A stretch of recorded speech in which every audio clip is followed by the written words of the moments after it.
A chilly morning in Birmingham. There was no snow, but the cold was sharp enough to numb fingertips and turn every breath into a white mist.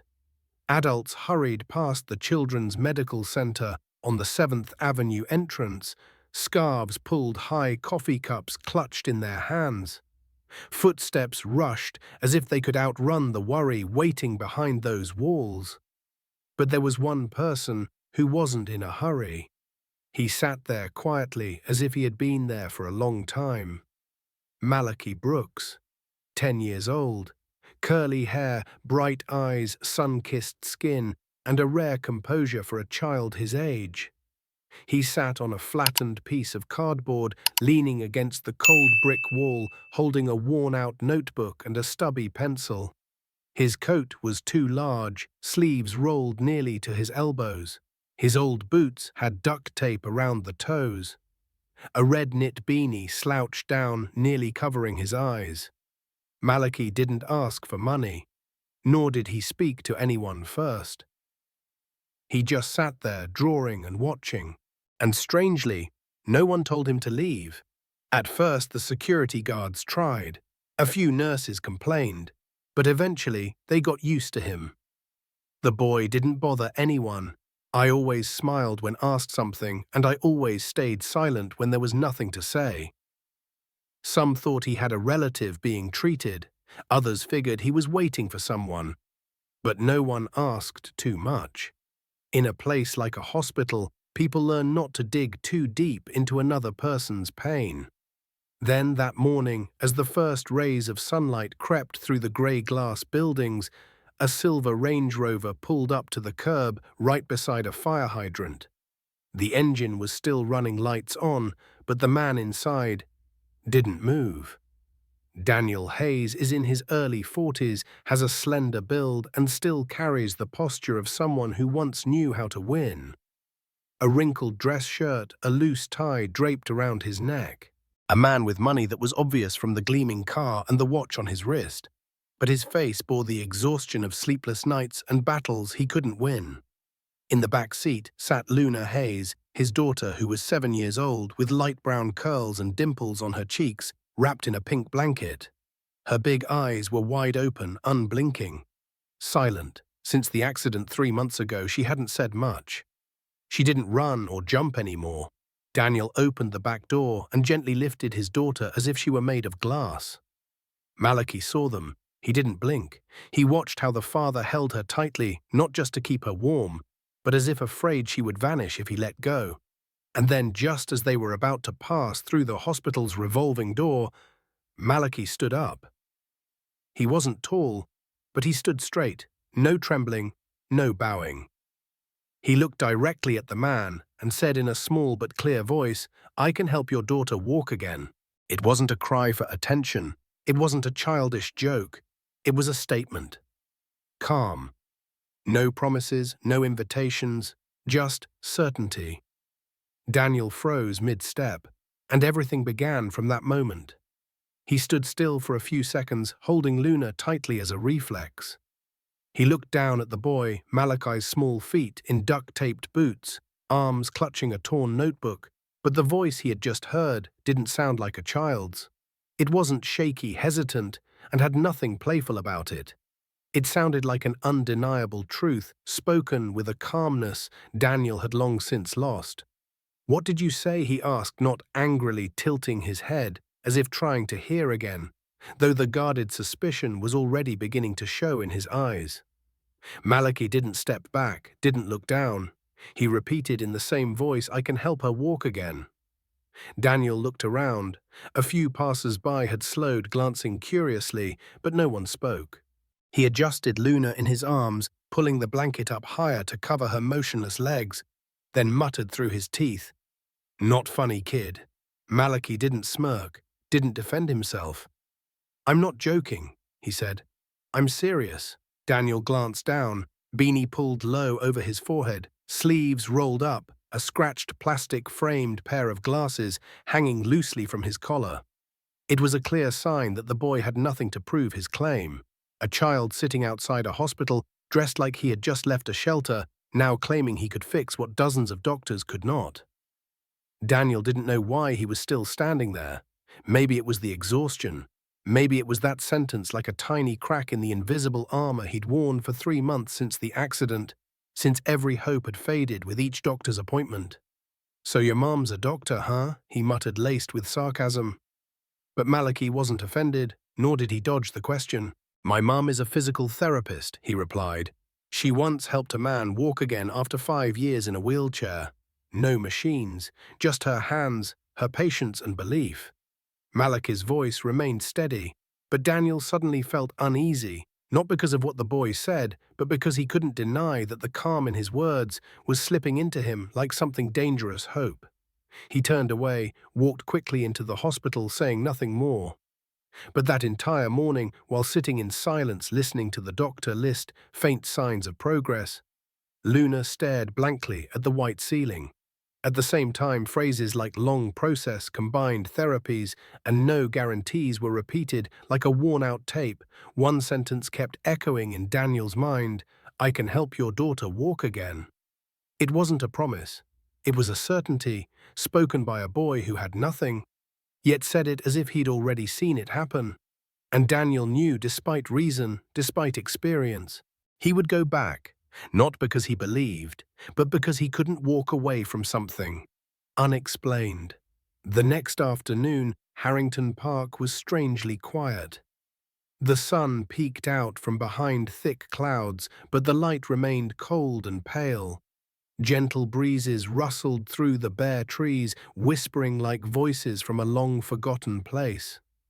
The withered yellow grass, the rusted slide, the cracked basketball court with a crooked hoop carried an old, lonely air, much like the feeling that had filled Daniel for the past several weeks. But on the stone bench beneath the oldest oak tree in the park, Malachi had been sitting there since early morning, tidy quiet as if the place belonged to him. He wore the same oversized coat, though the sleeves had been rolled higher than the day before. Beside him was a small canvas bag, a neatly folded towel, and a water bottle.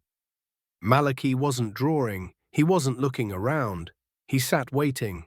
When the silver Range Rover slowly rolled into the parking lot, he stood up immediately, his gaze following it as though he had always known exactly who was coming. Daniel said nothing as he opened the car door and didn't look at Malachi. He gently lifted Luna, placed her in her wheelchair, and pushed her slowly toward the bench. Today she wore a light pink hoodie, her hair braided into 2 pigtails. Her face was calm, but her eyes shimmered. When Malachi gave a slight bow in greeting, Luna smiled and gave a soft wave, a small gesture that caught Daniel slightly off guard. "You remembered her name?" he asked, speaking for the first time. Malachi answered softly, "You called her yesterday. I remember what people say. No bragging, no effort to impress. He just remembered." Daniel crossed his arms, standing half a step back, his tone still skeptical. "So what now?" "Magic carpet ride." Malachi didn't respond to the sarcasm. He opened the canvas bag and pulled out a small jar of cocoa butter, a worn tennis ball, a clean pair of socks, and a warm cloth pouch filled with rice. "My mum used these," he said. "Rice for warm compresses to loosen the muscles. The ball is for acupressure points." Daniel looked over and frowned. "What exactly are you planning to do with my daughter?" Malachi turned to Luna, his voice barely above a breath. "I'll massage and gently move her legs. It won't hurt. If anything feels off, say stop." "Okay." Luna looked at her father. Daniel hesitated for a few seconds, then nodded slowly. "Go ahead. But be gentle." Malachi knelt on the grass, gently pulled back the blanket, rolled down Luna's socks slightly, then placed the warm rice pouch on her thigh. Luna flinched. "Too hot. Numb. Warm. Feels nice." Malachi nodded, said nothing more. He waited a few minutes for the heat to spread evenly, then moved her small legs bit by bit. Not forcefully, not rushed, just soft, circular motions, gentle, steady, and calm. Daniel watched his entire body tense, fists clenched as if ready to leap forward. But nothing went wrong. Luna wasn't uncomfortable. She observed Malachi. And the boy continued asking gently, "What's your favorite color? Purple. Favorite food? Spaghetti. Favorite cartoon? Bluey." The short answers gradually turned into a hesitant but lively conversation. And then Luna asked, "Where do you live? Sometimes here, sometimes somewhere else." "Do you go to school? I used to. But my mum died, so now I'm trying to find my way back." Daniel heard that and suddenly felt his chest tighten. He looked at the boy, head bowed in focused patience, and realized this child wasn't trying to do something great. He was trying to do something right. Nearly 30 minutes later, Malachi gently tapped Luna's ankle. "Do you feel anything?" Luna blinked. "Kind of heavy." Malachi looked up at Daniel. "That's good." Daniel squinted slightly. "She said that before, during her hospital therapy." Malachi nodded lightly. "Because in therapy rooms, kids get scared of machines. Their bodies tense up. But here there's wind, there are trees and birds. It feels different." Daniel didn't reply, but this time he didn't walk away. He stayed a little longer. When the session ended, Malachi carefully pulled the blanket over Luna's legs again and adjusted her beanie. Daniel took out his wallet, pulled out a $20 bill and offered it. Malachi shook his head. "I don't do this for money." Daniel was surprised. Then why Malachi gave a soft smile, eyes turning toward Luna, who at that moment was smiling brighter than ever before. Because today she smiled. That simple answer, not philosophical, not poetic, left Daniel frozen. He couldn't understand how a boy with nothing could give so much. From that day on, Harrington Park seemed to awaken every Sunday at noon. No one arranged it. No one said a word. But like clockwork, Daniel's silver SUV would roll into the same spot, its tires crunching softly over gravel. And Malachi was always already there, still in his old coat, with his frayed canvas bag, the rice pouch warmed in the microwave at the corner bakery, and those small, steady hands as if they had been supporting others for a very long time. Luna began to change, not quickly, not miraculously like in storybooks, but each movement, each furrowed brow, each focused breath carried a new signal. By the second week, she could wiggle her toes. By the third, she could feel the soft touch on the top of her foot. And by the fourth, when Malachi placed the tennis ball beneath her heel, Luna could hold it in place for a few seconds. Daniel, who once only stood silently nearby, began sitting on the grass. He didn't say much, but the skepticism in his eyes was gone. He listened carefully to Malachi's instructions, learning where to press and breathe steadily while supporting his daughter's movements. Once he got confused and accidentally squeezed the wrong muscle in Luna's calf, making her laugh. Malachi laughed too, and Daniel, the man who had long since gone numb inside, let out a genuine laugh for the first time. Between the three of them, a broken father, a girl who had nearly lost herself, and a homeless boy, something began to form like a family. No one named it, no one tried to define it. But each Sunday, everyone knew they needed to return. They did not do it out of obligation, but because something significant was happening quietly but steadfastly. One evening, after they returned home, Luna sat in her wheelchair by the kitchen table while Daniel did the dishes. Malachi sat at the table sketching something in his notebook. Daniel turned to the boy, drying his hands with a towel, and asked Malachi, "Have you ever thought about going back to school?" The boy looked up a little surprised, then nodded gently. "Sometimes I do, but helping people walk again like my mum did might be the life I'm meant to live." Daniel said nothing more. But that night, after Luna had gone to bed and the house sank into silence, he sat alone for a long time. In the gentle darkness, he realized the boy had helped his daughter take her first steps. But it was also helping him relearn how to be human. The fifth Sunday arrived with a colder wind than usual. The sun hid behind grey clouds, and the grass at Harrington Park seemed heavier. Malachi felt something was off when the silver SUV pulled into the lot. Not because of the weather, but because of the way Luna's eyes were lowered, the tension in Daniel's face, and there was silence when the back door opened with no greeting. Daniel didn't look at Malachi. He lifted Luna out of the car quicker than usual, placed her in her wheelchair, and said curtly, She doesn't want to do therapy today. Luna crossed her arms, eyes red and swollen, her cheeks puffed as if she'd been crying all morning. Malachi didn't speak right away. He walked over, knelt to meet her eye level, and asked in a voice as light as mist. "What's wrong, Luna?" The girl pressed her lips together, didn't answer. Malachi waited without pushing.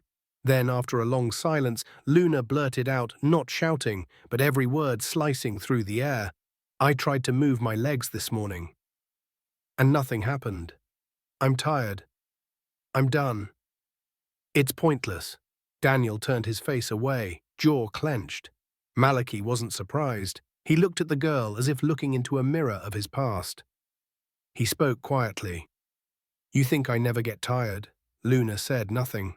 "You think I've never sat in a shelter watching my mother cough non-stop while we couldn't afford her medicine because all I had was a small bag of rice and a promise that tomorrow would be better?" This time Luna lifted her head. Her eyes weren't red from anger anymore, but from something else, realization. Empathy. Malachi took a deep breath. "You're allowed to be tired. You're allowed to be angry. You're allowed to feel like this is unfair. But if you stop today, the part of you that still wants to walk will begin to stop believing in itself." Luna looked down at her unmoving legs as if they were two foreign parts of a body she no longer recognized. Then, in a small voice she hadn't used since the accident, she said, "I'm scared." Daniel turned immediately, almost not believing his ears. It was the first time she had spoken her fear aloud. Malachi nodded, his eyes steady but soft. "I'm scared too. Scared every night when I don't have a place to sleep. Scared when all my effort only earns me another rejection. But fear doesn't mean you stop. It just means you're getting close to something important." Luna sat in silence for a long time, then she nodded gently, slowly but clearly. "Should we try again?" Malachi asked, not pushing. "Yes," she said, her small hands tightening into fists. And so they began again. No shallow encouragement, no loud cheering. Just Malachi, Daniel, and Luna, 3 people, 3 different wounds, learning to breathe again together. Malachi gave calm instructions. Daniel bent low, placing his hand on his daughter's shoulder for the first time. Offering a steadiness he hadn't known still lived within him. In the quiet cold of the old park, among brittle grass and biting wind, Luna moved her entire right foot. Not just a toe. Her whole foot was slow, tense, sliding forward like a leaf floating across water's surface. Daniel froze, then dropped to his knees, eyes wide. "Do it again," he whispered. Luna tried. And she did. A second time, Malachi said nothing. He only stepped back, eyes misty, clutching the rice pouch that had already cooled. That day, none of the 3 said much after the session, but all of them knew they had just crossed a threshold. It wasn't just a movement, it was life returning. From within, despite everything that had been lost. 1 week after Luna managed to slide her foot forward, Harrington Park greeted them with a gentle pale sunlight, soft like a thin blanket draped over hearts in healing. Dry leaves danced in circles around the familiar stone bench where Malachi had already laid out a clean cloth. A small supply bag, a bottle of water, and a granola bar wrapped in old newspaper, something he had saved from the night before. No one needed to remind him. He was always there first, prepared, meticulous, as if that therapy session was a sacred appointment between the living and the part of the body once thought to be lost. The silver SUV pulled in right on time, but Luna didn't wait for her father to carry her out this time. She lifted her small arms, reached for the wheelchair handles, and gave Daniel a subtle nod like a signal. Daniel smiled a rare smile and helped her with a gentler touch, one no longer heavy with fear. Today, Luna wore a purple hoodie with the words "You got this" printed boldly across the chest. Her eyes were brighter, not from magic but from the understanding that she was doing it. Malachi waited with the same calm gaze as always, but Daniel noticed something. That boy, only 10 years old, carried himself like someone who had learned to believe in others, even when no one had ever felt in him. The 3 didn't speak much. The familiar steps from previous weeks remained unchanged. warming the rice pack, massaging the muscles, and activating pressure points. But today, Malachi brought something new, a long fabric strap folded in half, with hooks on each end. Daniel squinted. "What's that for?" Malachi explained. "You hold both ends and place it under her knees. She'll try lifting her leg. We help with balance, but she controls it." Daniel hesitated. "You sure about this?" Malachi gave a slight nod, his eyes unwavering. "She's ready." They sat on the grass, Luna in the center. Malachi explained each step carefully and with such patience that Daniel began to feel like the one being healed, not just his daughter. The strap was placed under Luna's knees. Daniel held both ends firmly. Malachi gently placed a hand on her ankle and said softly, "You don't have to force it. Just imagine you're gently kicking a little pebble." Luna closed her eyes and took a deep breath. She stayed still for so long that Daniel thought nothing would happen. Then suddenly her left knee twitched, gently, then slowly lifted only about an inch. But it was her strength. Daniel's eyes widened, his grip loosened, nearly letting go of the strap. "Did you just do that?" he whispered. Luna opened her eyes and smiled. "I did." Malachi didn't cheer, he didn't jump for joy, he just nodded as if he'd known all along. "See, the body remembers. Our job is to be patient enough to hear it speak." Daniel looked at the boy with a complex expression, not doubt, not just gratitude, but a deep admiration, the kind only a grown man feels when he realizes how small he is in front of a child. That therapy session ended in a quiet serenity. No one needed to say much. As Daniel packed the rice pouch, he turned to Malachi and asked softly, "Malachi, after these sessions, where do you go?" The boy paused, then replied gently, "I just wander around, look for a place to stay." Daniel didn't ask more, but stood silently for a long moment. Then, without looking directly at him, he said, "Have you ever thought about staying at my house for a while? I've got a spare room. You wouldn't be in the way." Malachi's eyes widened, but he didn't answer right away. He looked down at his hands, which had helped others stand, yet never had a resting place. "You sure people won't talk about it if anyone dares talk?" Daniel replied. "They should first know who gave my daughter her first steps." Malachi didn't say yes, but the next morning at precisely 7 a.m., Daniel opened the door to find the boy standing there. An old backpack slung over one shoulder, a blanket rolled tightly under his arm, and in his eyes, something Daniel dared not name, trust. The door opened into the morning light. Daniel stood in grey sweatpants, holding a steaming cup of coffee. He froze briefly, staring at the boy on his porch. Malachi said nothing. He only nodded quietly, as if his presence didn't need explanation. The worn backpack and the blanket were clutched to his chest like treasures. His eyes held no excitement, no suspicion. Only calm, as if used to arriving, not knowing whether the door would open. Daniel nodded back, swung the door wider, and gestured inside. "Come in. No formalities in this house." Malachi stepped in carefully, removing his duct-taped boots at the door. It was as if they were afraid to dirty the floor, even though it was far from spotless. From the hallway, Luna wheeled out fast, her hair slightly messy, eyes bright. "Malachi," she shouted like seeing an older brother returning from a long trip. Malachi smiled gently. "Hey, little star." Daniel smirked slightly for the first time since his wife's death. This house had someone's name being called. And it didn't hurt. Sometimes miracles don't come with blinding lights or breaking news headlines. They begin quietly, like a seed falling onto dry soil, then sprouting thanks to patience, belief, and small hands no one expected. And on one seemingly ordinary Sunday morning, that miracle began to unfold at Harrington Park.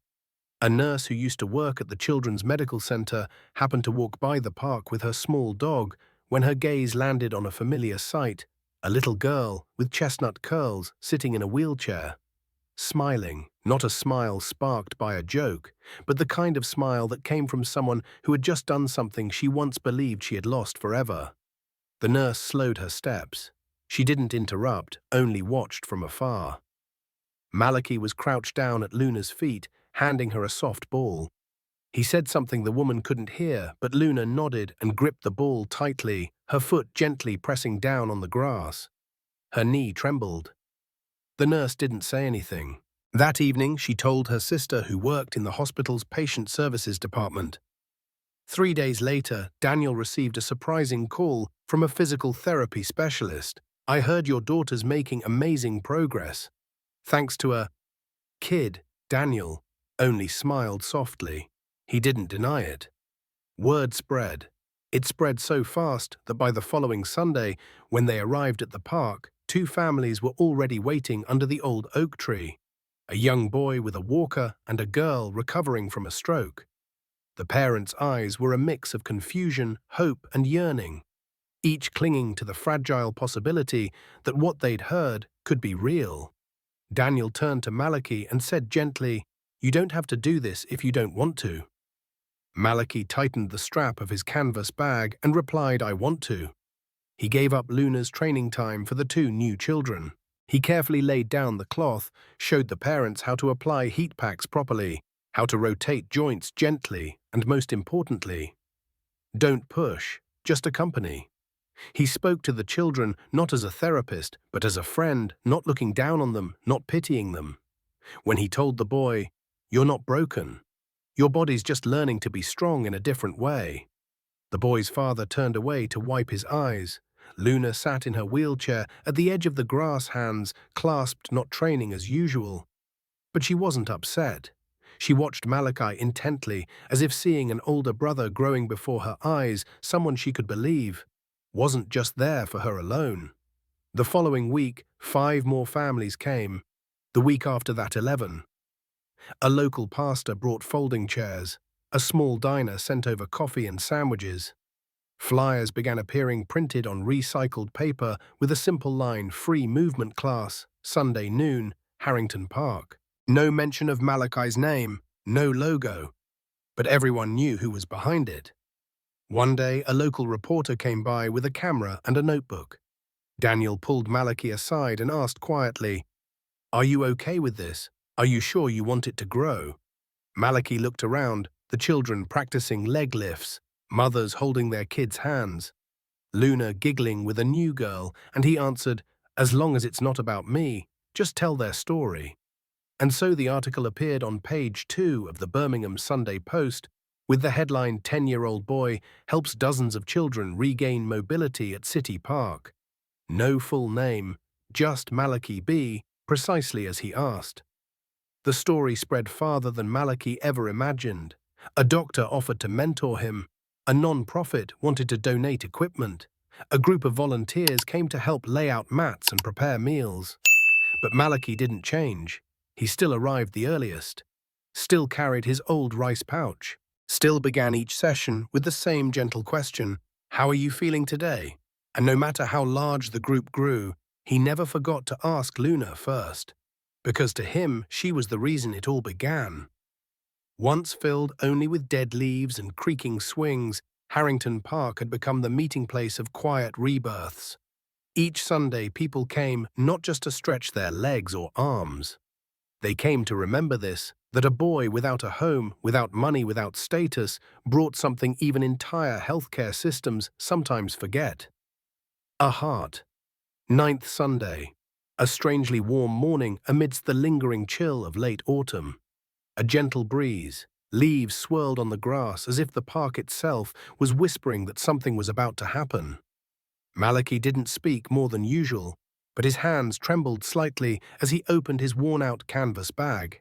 He could feel something in the air, not tension, but hushed anticipation, like a stage right before the velvet curtain rises.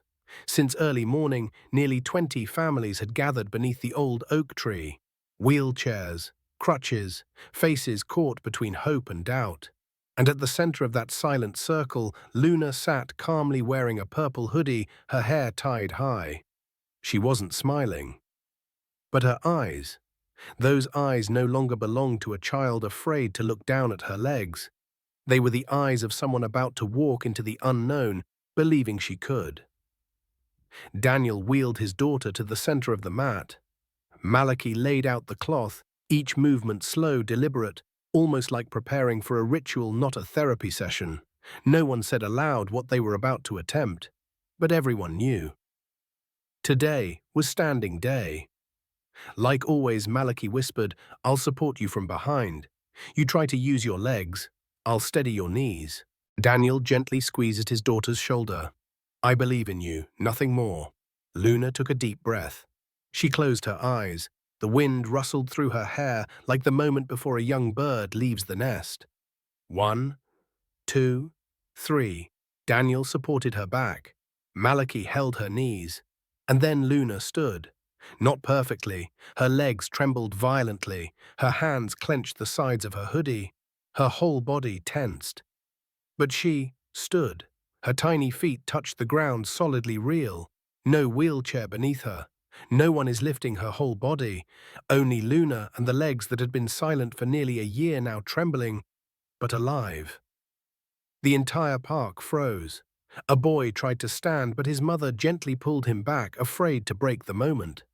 A woman held her hands over her mouth, choking back tears. A couple clutched each other's hands tightly without a word. And in the breeze that drifted through the trees, one whisper floated into the air. Barely more than breath, "She's standing." Malachi didn't laugh. He didn't cry, but his eyes shimmered. "Yeah," he said softly. "You're standing." Daniel couldn't speak. He just looked at his daughter, those small, thin legs holding her up independently. He stepped back half a pace. Luna still stood. Malachi stepped back too. She still stood. Now Malachi whispered, "Let's try one step. Just one." Luna nodded. She didn't speak. Her lips pressed together, eyes wide open. Her left foot moved first. Just a little, then the right. One step, then the other. Both men had backed away. And then, a third step, a wobbly, swaying one, before she collapsed into Daniel's arms. He caught her laughing and crying all at once, unable to form words. "You did it," he whispered. "You did it." Luna didn't reply. She looked over at Malachi, who had quietly stepped back to the stone bench. "You said I'd do it," she said. Malachi smiled, tilting his head slightly. "I only said we'd try." No one left the park that afternoon. People hugged. Applause broke out. Some knelt and prayed. A young doctor stood at a distance, eyes reddened. And Malachi, as always, sat on the bench, his eyes fixed on the mat. Where a 7-year-old girl had just done something no doctor had dared promise. No therapy had been guaranteed. But she did it, because one boy believed in her, before she believed in herself. That night in the small kitchen, lit by soft yellow light, reflecting off the wooden table, Malachi was pouring milk into his cereal bowl when Daniel walked in, still wearing the sweater that smelled of sunlight. He leaned against the doorway, arms crossed, and looked at the boy for a long time, not like looking at a child, but at something wondrous that defied description.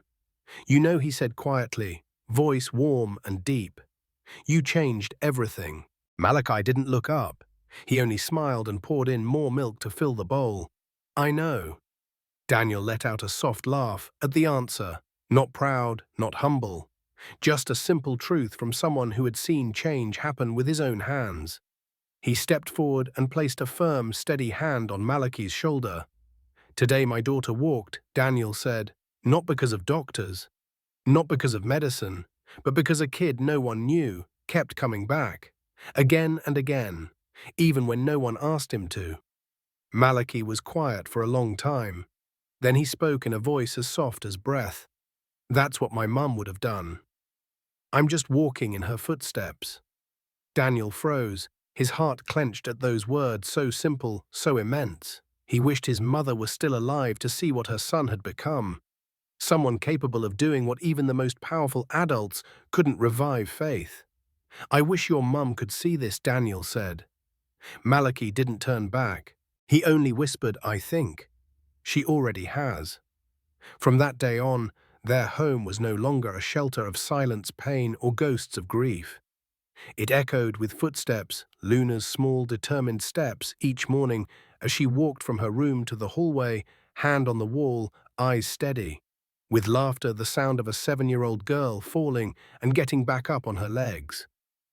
With life, the tapping of Malachi's pencil, sketching human anatomy, the sizzling of the pan on Sunday mornings, the soft thuds of tiny sneakers against the wooden floor as Luna tried to take another step. The house had come alive. Malachi was invited to return to school on a charity-sponsored scholarship, moved by his story. A doctor offered to train him in pediatric physical therapy. A community fund sent over the first complete set of rehabilitation tools for Harrington Park with a simple note, for the boy who reminded us that hope is never wasted. And then something else happened, something no one planned. The people Malachi had helped began helping one another. A mother who had learned how to massage her son's legs from Malachi now taught newcomers. A father who once wept watching his daughter roll a ball with her foot now held a speaker and organized the mats. A boy who had learned to walk with a frame now guided a younger child up 3 small steps. No one called it a miracle anymore, because now it was habit. A culture, a new normal. And Malachi, with his tape-patched sneakers, wrinkled sketchbook and small, steady hands, was the one who lit the very first lantern on that hill of hope. In the 10th week, they built a shelter over the park grounds. A small pine tree was planted near the lawn, Luna's idea. She said, so anyone who's ever fallen will know they can still grow from the rocky ground. Malachi didn't respond. He just wrote one line in his old notebook and folded it shut. Not everyone who has everything can heal.